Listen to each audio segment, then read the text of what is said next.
Is it that time?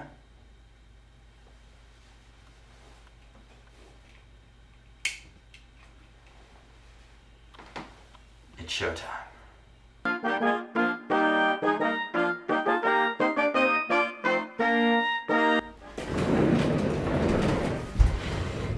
Howdy. Alright. Happy holidays. It's a big night. It's our holiday episode of Voting Rights Nights. Yes. And it's a very special episode. I'm gonna tell you why. Tonight we are actually gonna talk about voting rights. Now, I know I've said that plenty of times, and then we talk about other stuff, like sports, but tonight is different. So, another great thing about tonight's episode is that we're gonna do a little something different, alright? So, instead of doing what we normally do, and talking about, like, sports or something, we're gonna actually talk about voting rights. Yes, I know. I know I say this a lot, and then, you know, I get caught up thinking about how the Celtics lost, and they're on a 3-game losing streak, and the Red Sox are pretty bad right now. But it's not important, because tonight we're focused on voting rights. Yes. So we're gonna start. Well, I'm a journalist, you know, deep down. That's really, my roots are in journalism, and these past few days I've been doing a little bit of research, alright? On an organization called the Donors Trust. Yes. So, alright, let me explain to you what the Donors Trust is real quick. The Donors Trust, they describe themselves, they're a non-profit organization, alright? That's what they say. And their focus, it's quite unclear, but let me give you a little bit of a sense, a little bit of an eye into what this Donors Trust is, alright? According to their mission statement, the Donors Trust is, and quote me on this, this is their quote, I guess. The Donors Trust is a donor advised fund. At first glance, we, the Donors Trust, resemble the thousands of such funds that exist across the U.S. But we're different. We share your commitment to protecting our nation's constitutional liberties and strengthening civil society through private institutions rather than with government programs. Yes. We are well positioned to alleviate, through education, research, and private initiative, society's most pervasive and radical needs. We are quite proud of our clients who meet this challenge by giving generously to public policy organizations and also to organizations relating to social welfare, religion, health, the environment, economics, governance, foreign relations, and arts and culture. Now that's according to their website. I also discovered their focus, which is really just, they don't like how often they witness philanthropic capital stray from the original donors' free market idea. So that's what I got on the Donors Trust. But I'm not an expert, alright? It's only a few days of research. I'm out of touch with my journalist past. But, you know, I do know a little expert on the Donors Trust. They have a little bit of reason to focus on them. And that's because, well, yes, get excited. Tonight we are joined by Captain Laundry. Yes, do my hand. Captain Laundry, everybody. Captain Laundry, everybody. I got a little gift for ya.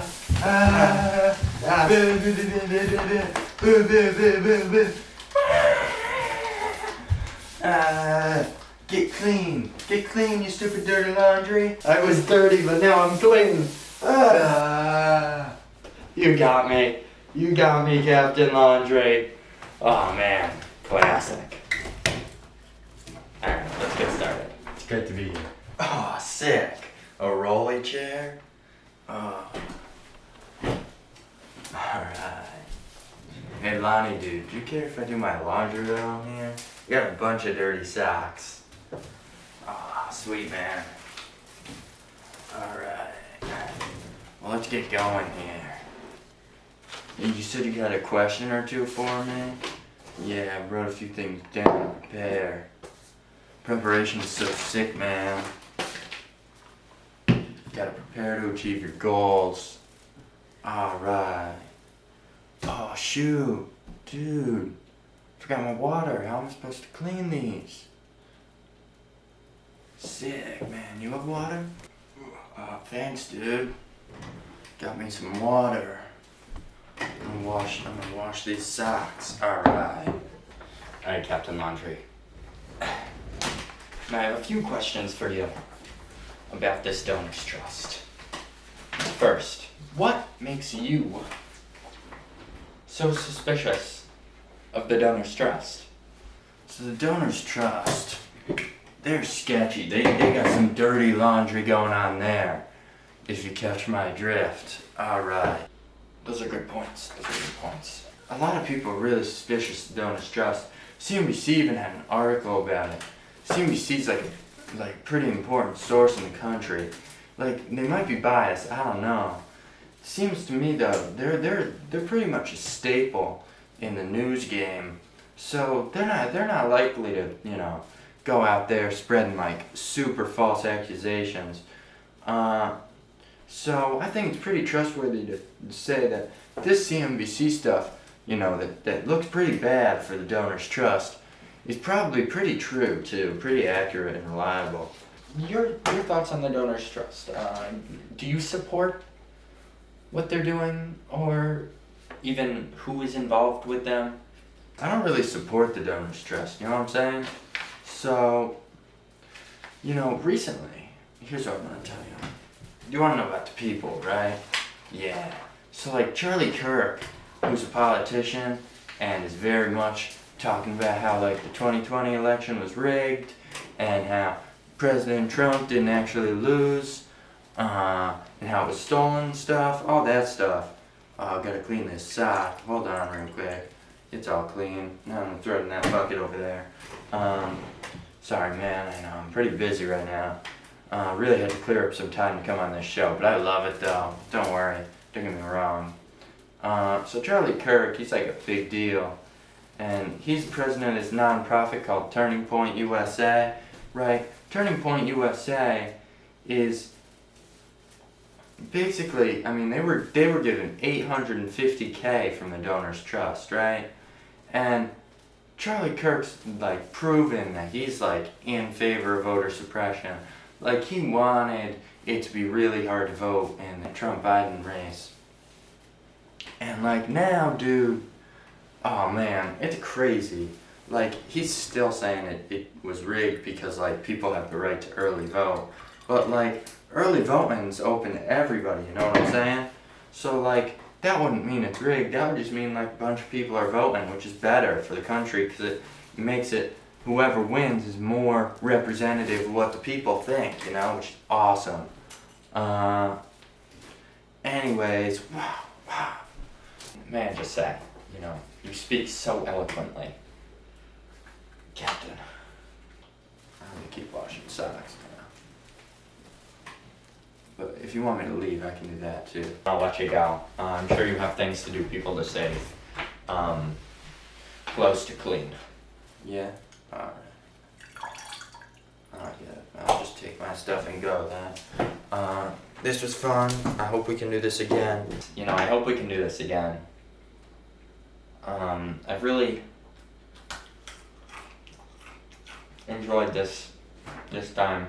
This is much better than that time I went on Hot Ones recently. That sucked. So, thank you.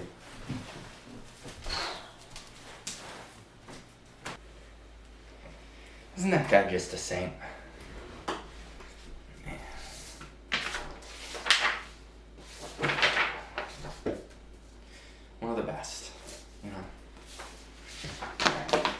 Now, our next topic is a little more personal, especially to Colby. But I just would like. Oh. Sorry. Yeah. Mm-hmm. This is it. Uh-huh. Yeah. No. Mm-mm. Okay, well, I mean, I suppose, I guess I had a few pretzels, but only from the, what type of, what'd you put it? How many hours do I have? Okay, yeah. And he's down there already. Okay. Mm-hmm. Alright, so we have breaking news. We have a live report coming from Democratic Party headquarters in Washington, D.C. So we're gonna get down to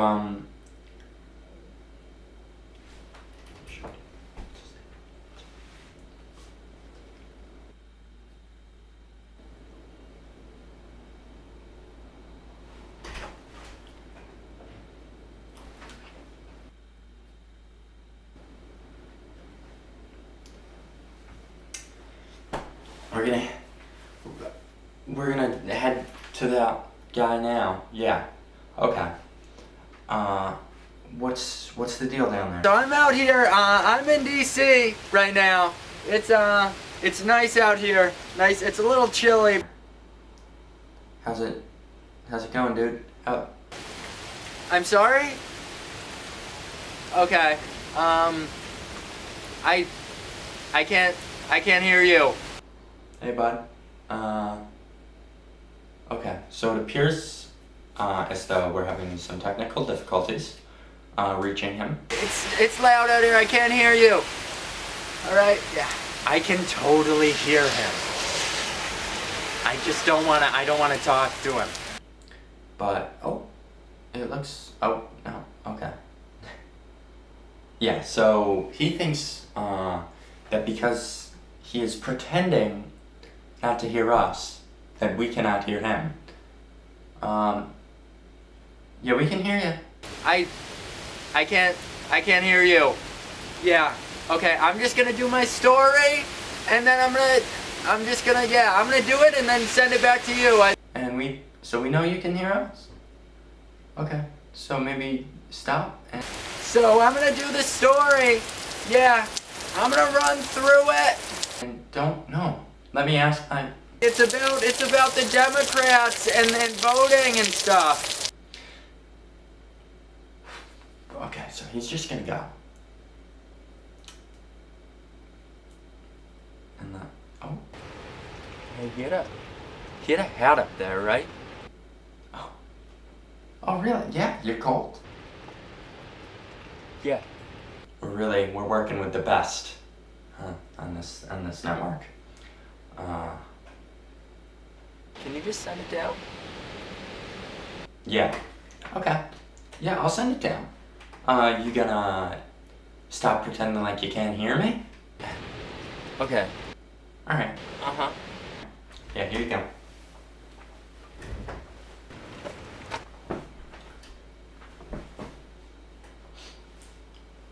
That's kindness, right? That didn't do it. He has a scarf. Hey, the scarf? Oh, and there's more. Okay. Yeah. Well, actually, I think this kind of completes the look, so I'm not sure if I want... It's like 5 degrees. Yeah, okay. That is cold. Yeah, I just need you to send it down. I understand. Mm-hmm.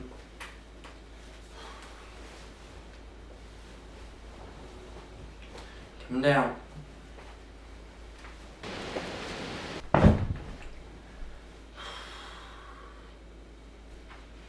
So you're gonna... Anyways, they were talking a lot about their accomplishments, which a lot of them are include things that are focused in voting rights and expanding them. Really, I'm sorry, my writing is getting a little smudged out here by the snow. But I'll power through it. I'm a professional. But they believe their party, it was really founded in the idea of expanded democracy, which I think really relates to that idea of expanded voting rights, really making it available to everybody, expanding it to everybody, yes. And they think voting registration should be easier, and updating voter information should be easier, and even just, making sure polling locations are available. Those are all things they care about. They have a hotline for those who are worried about voting rights in their area. It's if you dial 1-833-DEM-VOTE, that'll actually get you to their hotline. If you have any questions about disenfranchisement or voter purging or poll worker misconduct, any of those things, you can just give them a call there. Anyways, the Democrats, there's more to them than that, though. I really, in this time, I've grown to, believe that their ideas on expanding voting rights it's a very good thing that they want to expand voting rights, because it would allow everybody to have a say, and it would limit how many people are blocked from voting, and how many people have a hard time and are, don't want to vote because of that. So I'm a strong supporter. It's real nice what they're doing. Love it. Good stuff. And they even actually, this is great. I'm gonna talk about this now. The For the People Act. I'm gonna talk about that. It was an act proposed. It's all about voting rights. It was proposed in 2019 by Democrats. And it's been blocked by Senate Republicans using the filibuster.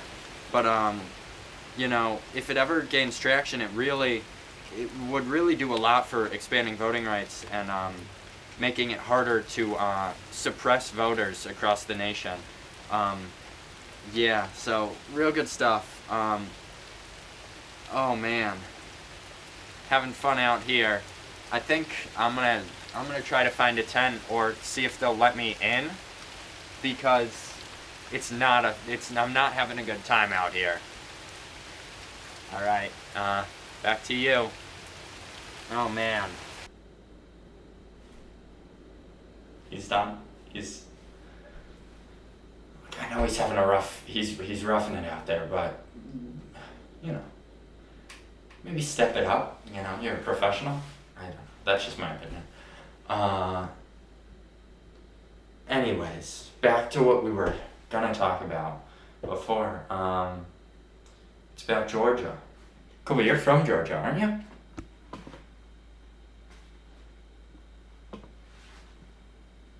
I mean, that's essentially Georgia, except worse. And Georgia Republicans and their stance on voting rights. And actually, someone who has a very specific opinion on this is here to join us. But first, why don't I give you some background? The Republican Party's been around a long time, and Georgia Republicans have been around they've been there the whole time that the party has. But something that stands out about Georgia Republicans in recent years is that they have taken some radical measures to suppress voters in their state. Now, the Georgia GOP's mission statement it doesn't give them the best luck, let's say. As they say, they are, quote, committed to advancing their conservative principles and electing Republican candidates up and down the ballot. Now, this commitment to electing Republican candidates seems to be their downfall. Now, let me find this here, what I was gonna discuss with you all, because this is quite danging evidence. And it's a real shame to see some of this stuff. So, what we're talking about with Georgia Republicans is, well, it's complicated. Well, let's get into it. Here's the basis of it. Georgia's most recent restrictive voter bill was passed actually this year, and it was 98 pages, and it really did a lot of things to suppress votes, but it shut down a lot of polling locations and made it like very much tougher to early vote.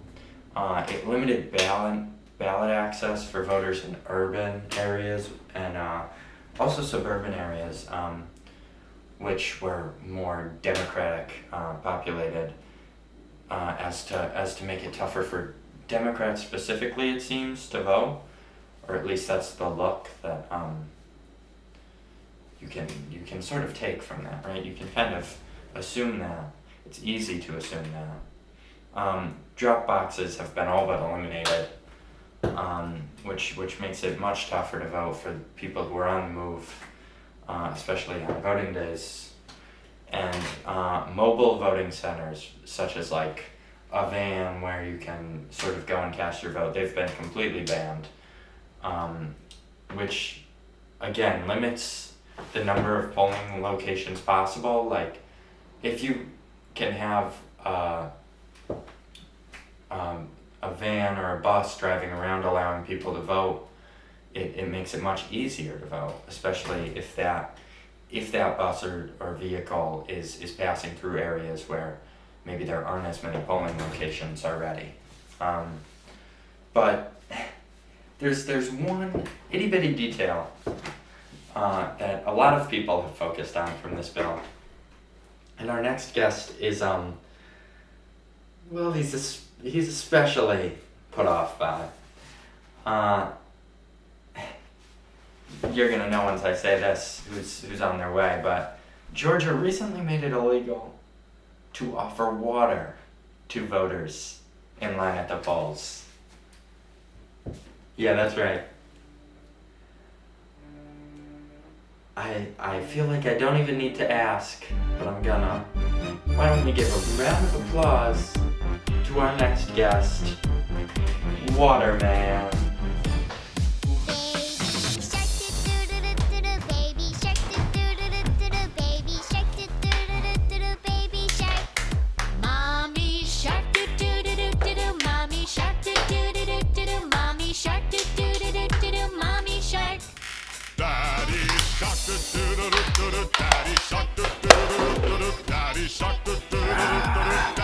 I'm ready to go. Let's go. Sweet rolling chair.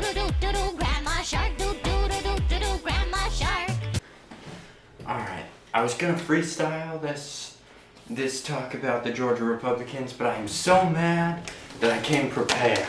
Alright, so here we go. We're gonna run them off. We're gonna run off the reasons why I'm mad about Georgia Republicans. Alright, let's go. Would you like a water? Yeah, I got one.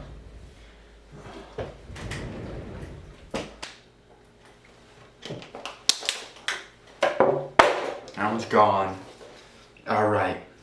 So, Georgia Republicans claim in their mission statement that they're committed to electing Republican candidates up and down the ballot, end quote.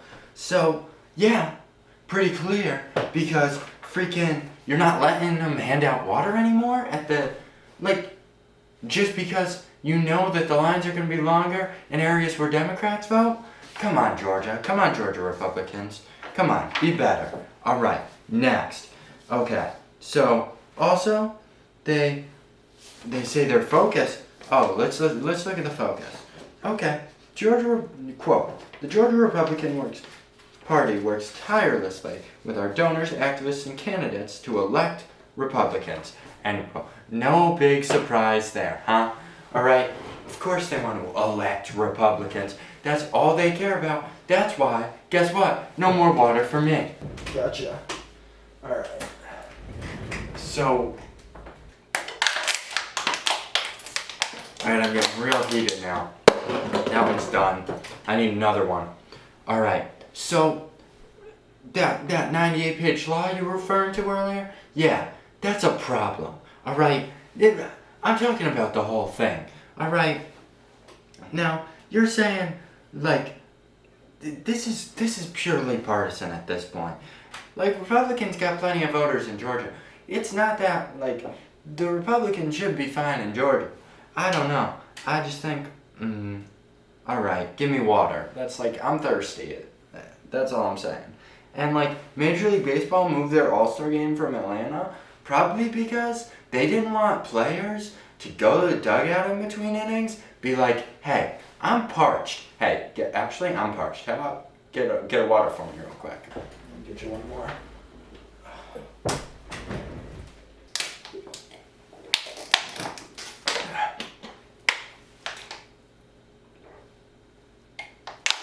Left a little bit there. Alright, that one's done. Give me another.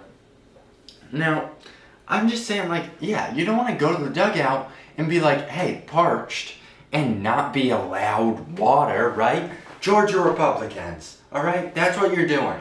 No water is insane. Like, I want to be able to drink if I'm in line for 4 hours because you shut all the polling places, which again is part of this 98-page law. Freaking, I just want to drink. I want to drink water. I'm thirsty. I am. Oh, thank you.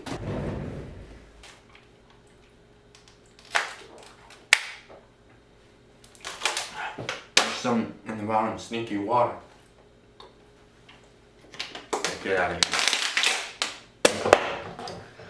Oh man, I'm gonna need more, man. I'm not done. Because this law, it not only, again, no water for people in line, it limits access to voters in urban and suburban counties, like ballot access.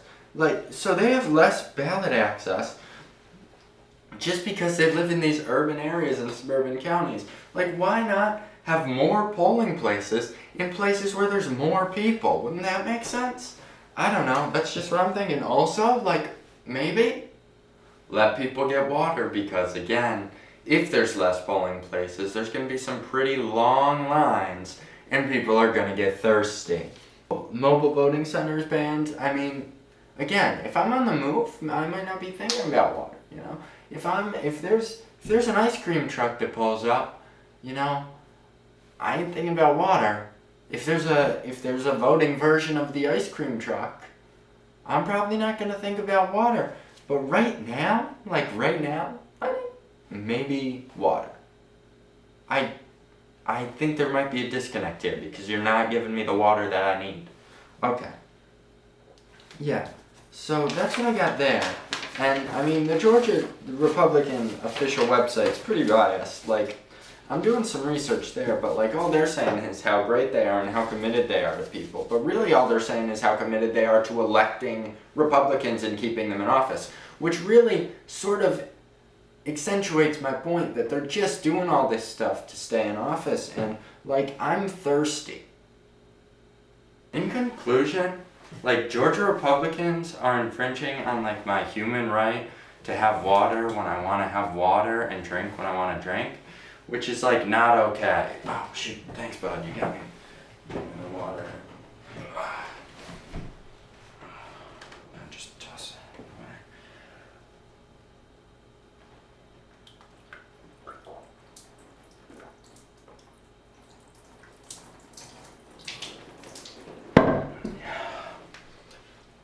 Alright, we'll see ya. Alright, see you, man. What a character.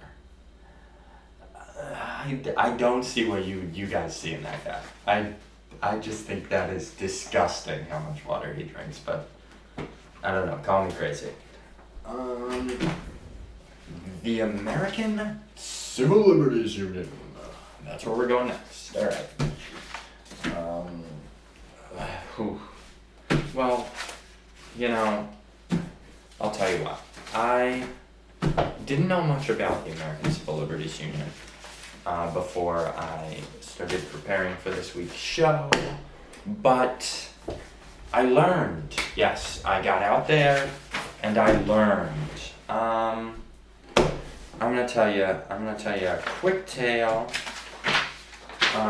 I actually learned about the American Civil Liberties Union, or the ACLU, from a local member of it at a grocery store. Yes. This little shout out to my local Big Y, the world class market. An employee there, like Johnny, I think was his name or something, and he was a great kid. I'll roll a clip of the interview in a minute. I just want to give you some background on them. I did a little research. I again went to their site, which, yeah, there's bias there. Like they aren't gonna disagree with themselves, but a little different than like the Democrat and Georgia Republican bias, where their bias forces them to sort of garner to everybody. They want everybody to vote for them. So they're probably more, there's more reason for them to lie, say. Whereas the ACLU really wants the support of people who share their ideas. So they're going to be more open and transparent probably about what they actually believe. So the ACLU is an organization. Really, they don't have one main focus other than just, achieving the most that is possible for our country. Here, I'll give a quick idea of like their mission statement and focus. They're, according to their website, again, the American Civil Liberties Union, quote, is our nation's guardian of liberty, working daily in courts, legislatures, and communities to defend and preserve the individual rights and liberties that the Constitution and the laws of the United States guarantee everyone in this country. Now, this is, I think, a very good way of putting what they do. They're really they're focused on all types of things, but mostly what it all relates back to is equality. And I think expanded voting rights is really all about equality as well.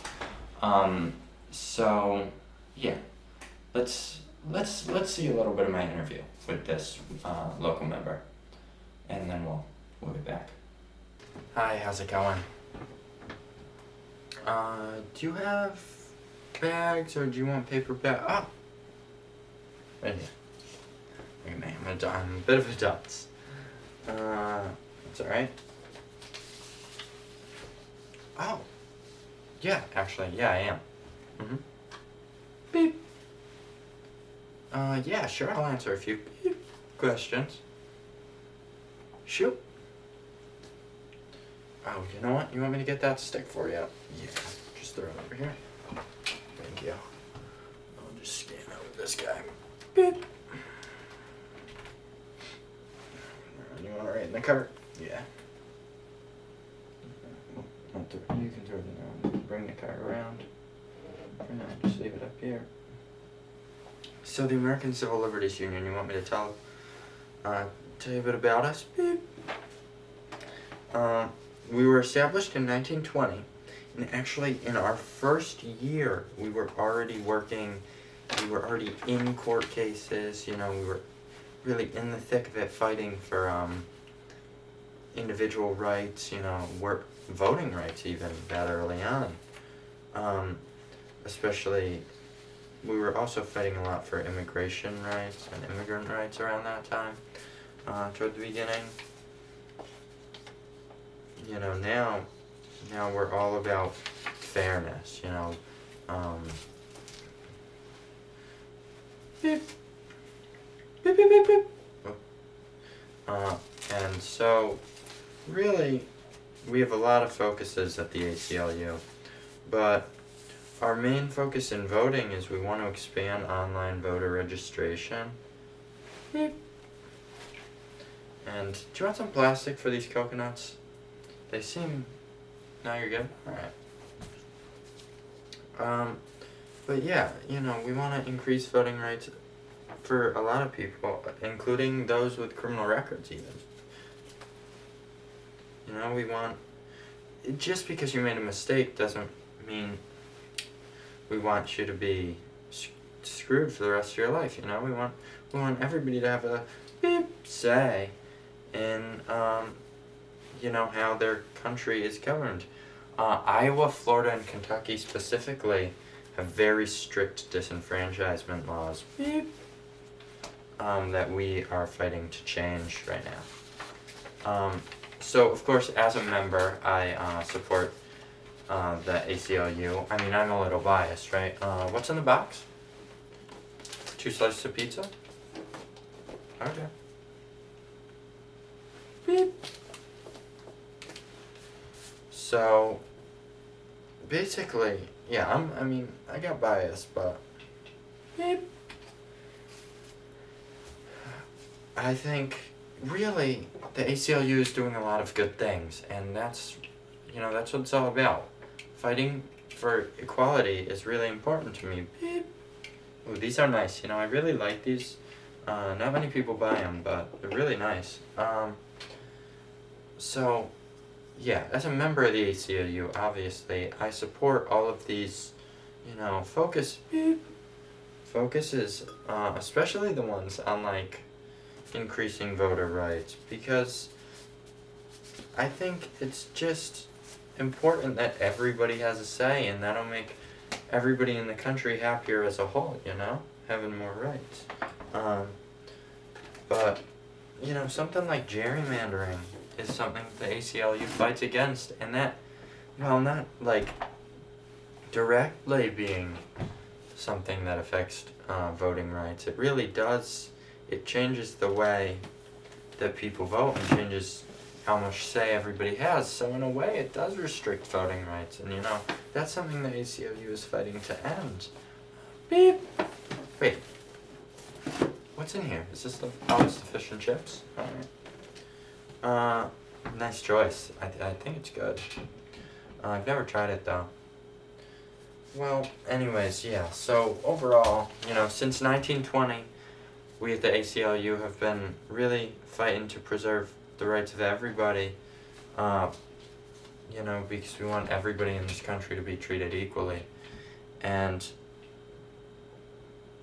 we really have been promoting early voting, same-day voter registration, online and in person, the end of gerrymandering, less disenfranchisement, all these things. So yeah, I just think anybody should support the ACLU because of all of our efforts to expand voting and to further equality in the United States. This is not all going to fit in this bag, by the way. That was great. I again appreciate what that kid had to say. His name was actually Joey, I guess. So, we're going to end our show with the final word. One last guest to talk about one last man. Tonight's final word, 1.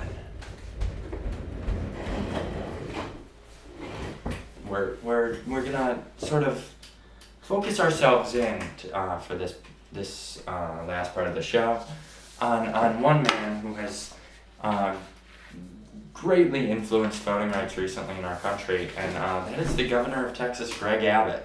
Yes, we're going to talk about Governor Greg. A little bit of background. He was born on November 13th, 1957. He's been governor since 2015.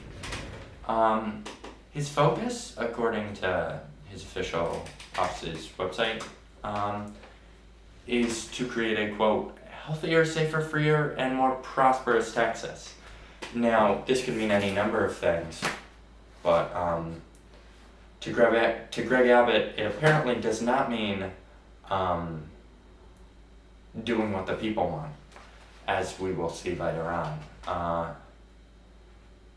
That's just a personal opinion. You know, we'll hear from our guest later, who I've heard has some differing opinions from myself. But we'll see.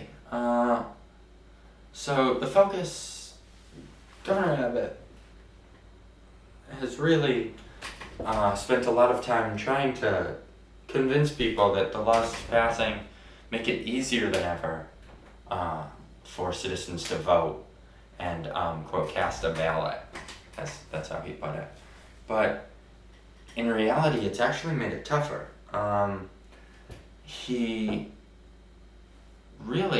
banned several balloting methods in Harris County, a county which is very important to Democratic voters, and Abbott is obviously a Republican, so this, again, it makes it look like a partisan thing, whether or not it actually is.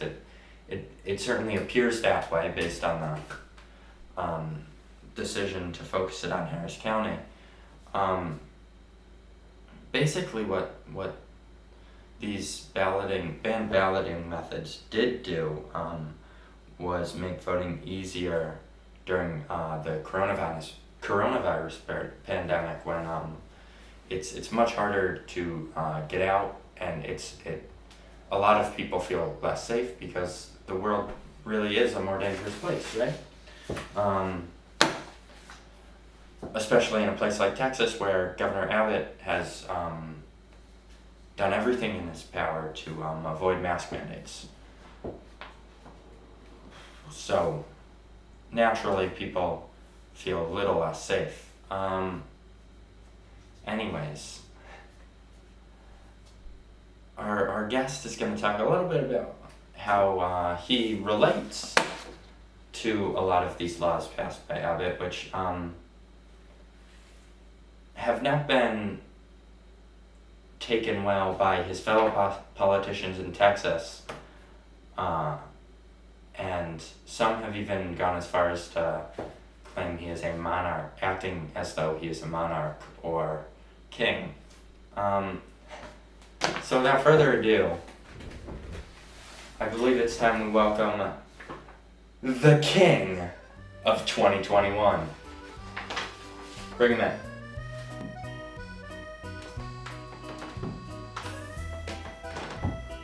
How are you, Lennie? Nice to see you there. Great to be here. So you got yourself a rolly chair there. Well, aren't you gonna ask about the sash I got here? So as you know, I'm from Paris. And you see, they have a king, and they gave that to me. So that was nice. But recently, I lost that gig. Yeah, I'm no longer king. They booted me right out. But I'm not here to talk about me. I'm here to talk about a old man from Texas. I bet you love a southern accent, but it's a lot easier to understand than my Paris accent there. Tinge of French in there. Well, Governor Greg Abbott, he was born in 1957, a few years after me. He's one man, and he he's really he's a lot like a king in he's a lot like the king of Texas. Just like I'm like the king of Paris. Or I was the king of the year. Was the king of 2021. Oh. But no more. After Paris kicked me out, so did the year. So did 2021. 2022, 2021, 2021. So Governor Abbott, he's done a lot of things that might not be popular, just like me, but I'll tell you what, he makes the decisions, and he knows he's pretty darn good at it. I was talking to Jared Woodville, conservative lawyer. He said to me clearly, he's acted like a king. Obviously, at first I was like, oh, you're referring to me? Well, I am a king. I'm king of 2021. And Jared was like, no, lad. I'm talking about this American, Greg Abbott. And I was like, what? I gotta look into this man. I thought the United States was democracy. It's like, come here. And I'm saying this to myself. Who is this Governor Greg Abbott? So I investigate. Anyways, turns out he made it so that all the Democrats in the state left. They ran away. Please, keep going. I'm all about a king who cares about what he believes in. Governor Greg Abbott is all about doing whatever he wants, whenever he wants, and getting away with it. Yeah. Sure he might be practicing empathy secretly and get caught, but who cares? Who needs someone who cares about the people? Oh, really? How about that? They hated him that much. He was that bad in their eyes. No, I love it. Personally, sometimes if you're king, that's the point of a king. They do what makes people mad. They do what most people hate. They just gotta be ahead of their time. Just like me. My genius.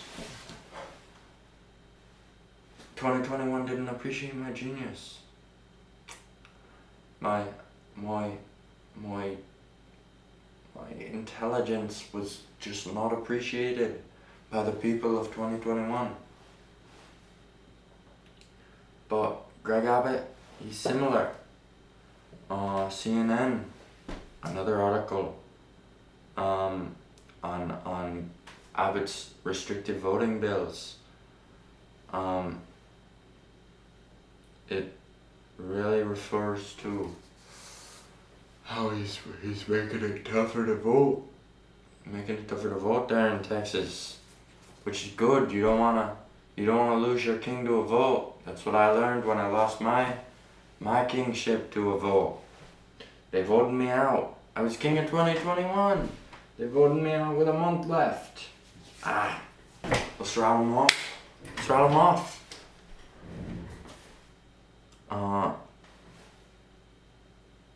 His attempts to dilute voting and suppress voting are focused mostly on minorities, which is one thing I don't understand. If I'm trying to get rid of votes and make it a monarchy here in Texas, I'm trying to shut down the majority. You eliminated drive-through and 24-hour voting, which is just another type of voting. You don't want that. You want minimal voting. Greg Abbott has ignored the election code to extend early in-person voting and limited mail-in ballots, both extra types of voting. as kings, you know, me and Greg Abbott, we're essentially the same. We both want to get rid of all that jazz, all that voting jazz. You are just such an interesting person to talk to, King of 2021. It's such a shame that you have to go. I would love to hear you talk about this for another hour. See ya. I hope we can have you back. What a night, huh? Now that it's over, I'm feeling a bit down. I'm kind of, I already miss it. I feel like this was a classic. But you know what? It was fun while it lasted. I hope you all have a good night. I'm gonna crack open one of these coconuts. And I'm gonna have a drink. Catch you on the other side of Christmas.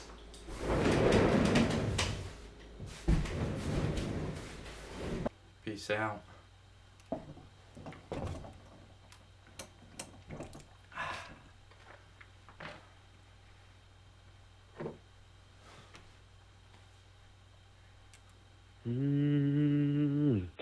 I'm in